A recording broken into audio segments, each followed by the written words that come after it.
Okay. Hello everyone. Welcome back to Advanced Mentor. This is Kapil Yadav.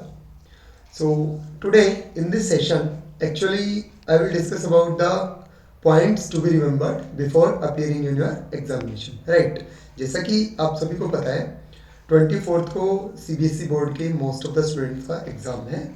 वैसे तो exam I think 20th Feb को जो first paper है आपका वो 20th फेब को था, but most of the crowd का जो एग्ज़ाम है वो 24th फेब से स्टार्ट होने वाली है.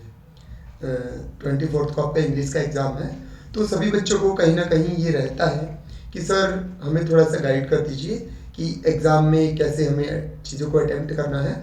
आप लोगों ने स्कूल में प्री बोर्ड्स भी दिए होंगे, बहुत सारे आपके टेस्ट भी हुए होंगे, उन सभी में आपके टीचर्स ने आपको बताया भी होगा कि ये पॉइंट्स याद रखना. जो जो आप गलतियां करते होंगे उन गलतियों को क्योर भी किया होगा. पूरे साल या फिर आज से 1 महीना 2 महीना पहले जितने भी टेस्ट टीचर्स लेते हैं उन टेस्ट का कहीं ना कहीं यही एम होता है कि बच्चे को ये बता दिया जाए कि आप कहाँ गलती कर रहे हो और इस गलती को एग्ज़ाम में मत करना फाइनल एग्ज़ाम में. क्योंकि ये फाइनल एग्ज़ाम के जो 3 आवर्स हैं ये हमें एक ही बार मिलेंगे, दोबारा कभी भी ये 3 घंटे वापस लौट के नहीं आएंगे. एक मूवी भी है चक दे इंडिया करके, उसमें जो शाहरुख खान है, कबीर सिंह उनका नाम है, वहाँ पे कोच होते हैं वो इंडियन टीम के, और वहाँ पे भी वो एक ही बात बोलते हैं कि ये 70 मिनट जो है मैच की ये तुमसे कोई नहीं छीन सकता, और उनको वो एक ही बार मिलती है. तो सेम आपकी जो फाइनल एग्ज़ाम है, आप पूरा साल पढ़े हो सिर्फ इन 3 घंटों के लिए कि यहाँ पे हम अच्छा कर जाएं. राइट तो इनमें आपको सभी बच्चों को होता है कि मैं अच्छा करूं, और कहीं ना कहीं हमारे जो इंटेलिजेंट बच्चे होते हैं बाद में उनको फिर रिग्रेट हो जाता है. वो काफ़ी इंटेलिजेंट होते हैं और पेपर अटेम्प्ट अच्छा ना करने की वजह से उनके मार्क्स कम रह जाते हैं. देखो these are two different things. एक तो हमें नॉलेज होना और एक उस नॉलेज को पेपर पे एक्सप्रेस करके आना इस टाइप से कि सामने वाला हमसे इम्प्रेस हो जाए. हमारी राइटिंग, हमारा एक्सप्लेनेशन का वे, हर चीज़ मैटर करती है वहाँ पे. हम क्या चीज़ पहले एक्सप्रेस कर रहे हैं, क्या चीज़ आगे लिख रहे हैं, क्या चीज़ पीछे लिख रहे हैं.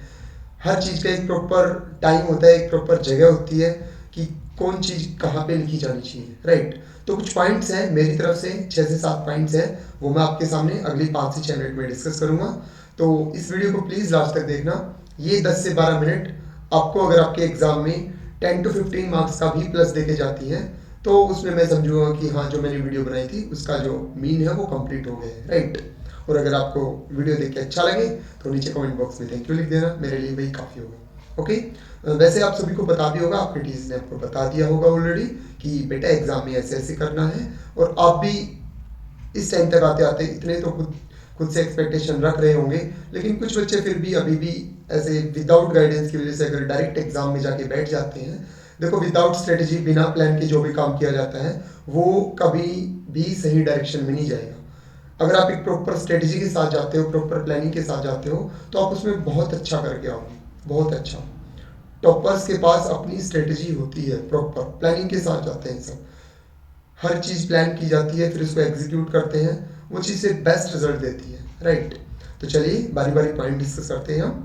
सो first point is filling the answer sheet properly. Right जाते ही देखो मैंने अपनी लाइफ में एक बार गलती की थी, वो भी हड़बड़ाहट में, जल्दी जल्दी में. सेल्फ एक्सपीरियंस बता रहा हूँ, पर्सनली मैंने फील किया है. मैंने रोल नंबर की जगह पे पेपर का कोड डाल दिया था, और जब मैं रोल नंबर डालने जा रहा था तो वहाँ पे मेरे को पता चला कि अब रोल नंबर वाला कॉलम तो मैंने ऑलरेडी फिल कर दिया है. तो फिर वहाँ पे उसकी वजह से मेरा आगे तक का पेपर सारा मतलब डिस्टर्ब, सब कुछ माइंड डिस्टर्ब हो गया था, इधर उधर हो गया सब कुछ. बहुत सारी थ्योरम्स ऐसी थी जो मैं लिखते जा रहा हूँ बीच में जाके मैं अटक गया बिकॉज ऑफ दैट स्टार्टिंग वाली जो फर्स्ट 5 to 10 मिनट्स हैं उनकी वजह से. तो ऐसा मत करना, बिल्कुल आराम से, प्यार से, शांति से अपनी OMR जो भी होती है, फर्स्ट शीट होती है, उसको फिल करना अच्छे से, जो आपकी बेसिक डिटेल्स हैं. राइट कोई भी गलती मत करना. उनके लिए आपको आई थिंक आंसर शीट पहले ही दे दी जाती है 5 से 10 मिनट पहले. अगर ना भी दी जाए तो 5 मिनट उसमें जरूर लगा देना. ओके आंसर शीट को अच्छे से फिल करना है. उसमें गलती होने की वजह से स्टार्टिंग में ही दिमाग खराब हो जाएगा और लास्ट तक फिर वो इफेक्ट करेगा आपको. ठीक है अफेक्ट करेगा, क्योंकि आपको कहीं ना कहीं ये हो जाता है कि वो शीट गलत फिल होने से मेरे एग्जाम पे कोई दिक्कत ना आए, और आप उस टेंशन में फिर सारा पेपर सब कुछ भूल जाते हो. वैसे ही बच्चों में ये इशू रहता है कि सर पेपर में बैठते ही मैं सब कुछ भूल गया था. तो ऐसा नहीं होने देना. Okay second thing is reading the paper for 10 minutes. Skimming करनी है अच्छे से. स्किमिंग द पेपर मीन्स आपको पेपर को एक ही ग्लैंस में, मतलब एक नज़र में कंप्लीट पेपर को तसल्ली से देखना है आराम से, ताकि आपको पेपर का लेवल पता चल जाए। ओके, कि आपको पेपर कितना फास्टली करना पड़ेगा, कितना आप बीच में थोड़ा सा गैप डाल के, उसी के ऊपर आपका एक थर्ड फैक्टर मैटर करेगा, योर राइटिंग। ओके, आपकी हैंड राइटिंग डिपेंड करेगी आपने स्टार्टिंग में पेपर को कंप्लीट रीड किया या नहीं, उसी के अकॉर्डिंग आप अपनी हैंड राइटिंग मेंटेन कर पाएंगे कि आपको हाथ कितना जल्दी चलाना है, आपका पेपर किस टाइम पे कंप्लीट होगा। ओके, ये सारे फैक्टर्स आपके स्टार्टिंग के 10 मिनट्स तक उस पेपर रीड करने पे डिपेंड करते हैं। तो प्लीज़ शुरू के 5 से 10 मिनट आराम से पेपर को पढ़ना। ओके, और चीज़ों को हाईलाइट भी करना अपने पेन से कि ये चीज़ें मेरे लिए हार्ड, एक चीज़ हाईलाइट कर लेना, या तो वो चीज़ें जो आप सबसे लास्ट में उठाने वाले हो, या वो चीज़ें जो आप सबसे पहले अटेम्प्ट करने वाले हो, ठीक है, उनको हाईलाइट कर लेना मार्किंग करके। Third one is no need to follow the order, this is must. हाँ ठीक है, ऑर्डर फॉलो करने से आपका ये इंप्रेशन जो है वो अच्छा जाएगा। जैसे एमसीक्यू आते हैं, उनकी नंबरिंग आप सबसे स्टार्टिंग में कर दीजिए, क्योंकि एमसीक्यू का आंसर तो सिंपल एक लाइन में आने वाला है। तो पहले 16 से 17 जो क्वेश्चन है उनकी नंबरिंग डाल के आप उनकी जगह छोड़ सकते हैं। ओके, उसके बाद में ऑर्डर फॉलो करने की आपको कोई नीड नहीं है। अगर आपको कोई क्वेश्चन नहीं आ रहा और आप फिर भी उसको ऑर्डर की वजह से उठा रहे हो तो आप गलत कर रहे हो। ये स्पेशली मैथमेटिक्स एग्जाम में आपके साथ हो सकता है। कोई क्वेश्चन आप उठा के बैठ जाओ और वो आपसे बन नहीं रहा और आप वो आपका वो सारा टाइम लेके जा रहे हैं। ऐसी जिद्दी पेपर में मत करना। आपको जो क्वेश्चन अच्छे से आ रहा है एकदम फ्लो में, सारी चीज़ें आपके माइंड में आगे आगे स्लोट आते जा रहे हैं और आप लिखते जा रहे हो, आपका हाथ रुक नहीं रहा, ऐसे क्वेश्चन आप करते जा रहे हो। ऑर्डर फॉलो करने की कोई नीड नहीं है। ओके, मार्क्स आपको बेटर मिलेंगे। ऐसा नहीं कि आप बिल्कुल प्रॉपर ऑर्डर के साथ एग्जाम करेंगे तो आपको मार्क्स मिलेंगे, अगर आपने ऑर्डर ब्रेक कर दिया तो आपको मार्क्स नहीं मिलेंगे, नहीं, ऐसा कुछ नहीं है। जो आपको अच्छे से आता है वो आप पहले कीजिए। Okay okay, so next thing is maintain good hand writing. ये मैंने आपको पहले भी बताया था, ये डिपेंड करेगा आपके स्टार्टिंग में पेपर रीड करने पे। 10 मिनट आराम से दीजिए पेपर रीड करने को, उसके अकॉर्डिंग आपको पता चल जाएगा हैंड राइटिंग कैसी करो। ठीक है, पेपर में हैंड राइटिंग बहुत ज़्यादा मैटर करती है।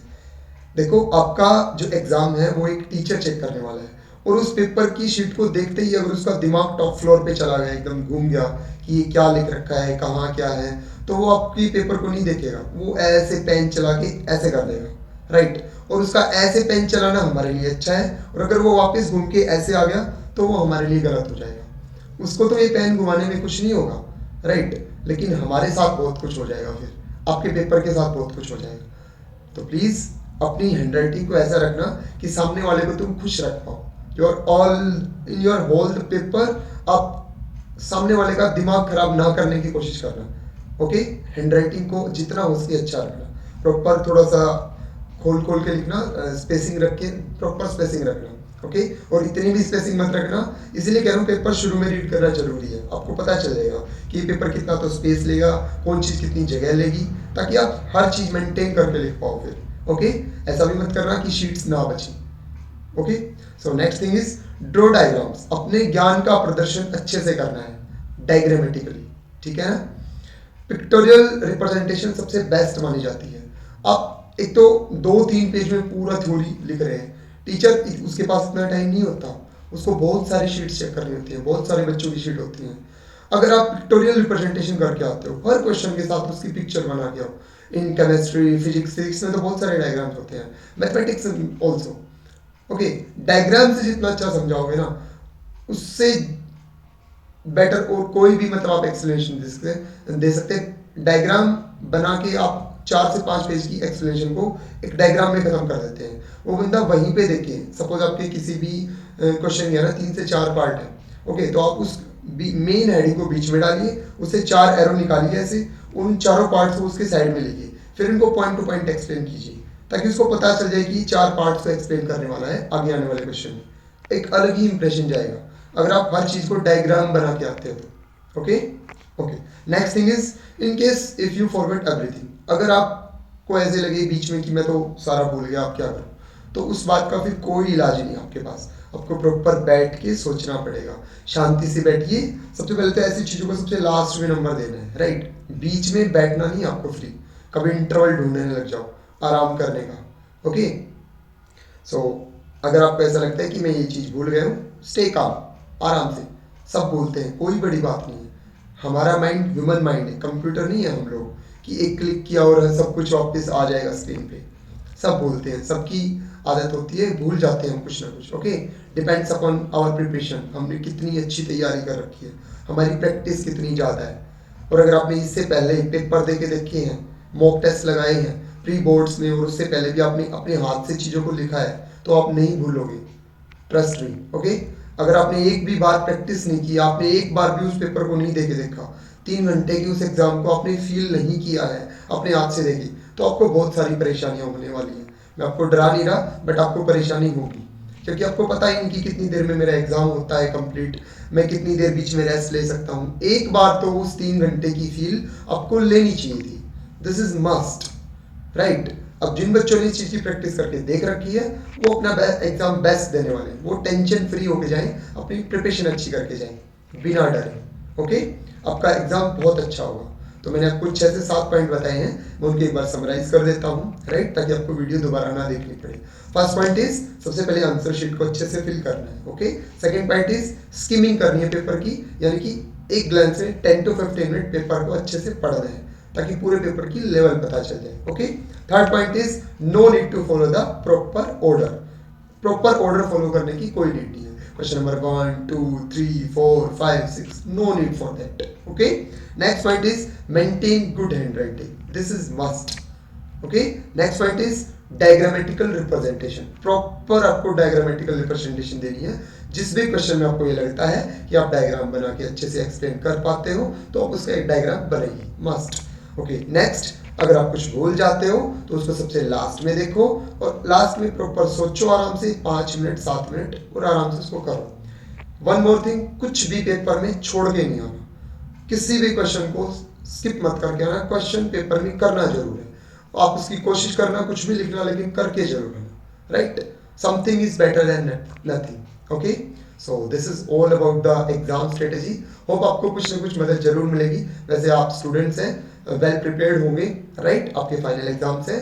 So all the best again for your exams, अच्छा करके आना, right. Again all the best from my side.